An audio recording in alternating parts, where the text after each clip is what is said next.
बाबा साहेब आंबेडकर जन्म जयंती पालित कलाहांडी जूनागढ़ ब्लॉक अंतर्गत बांडीबासुल और महिभर ग्राम और जूनागढ़ ठारे 14/4/2024 दिन बाबा साहेब आंबेडकर जन्म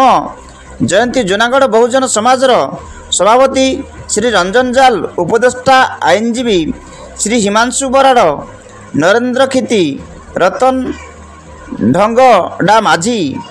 बहुजन समाज सभ्य सभ्या उपस्थित रही जूनागढ़ धूमधाम रे पालित हो जाइछि और बांडीबासुल शोभायात्रा रे बाहरी महिबर और बांडीबासुल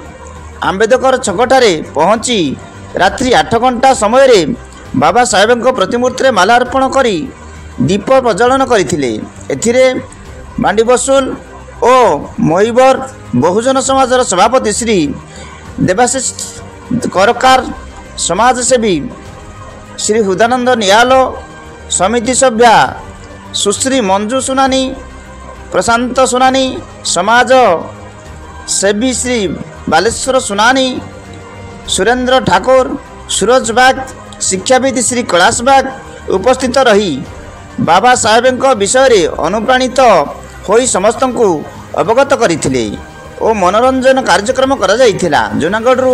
बालेश्वर सोनानी रिपोर्ट, जागृत भारत न्यूज।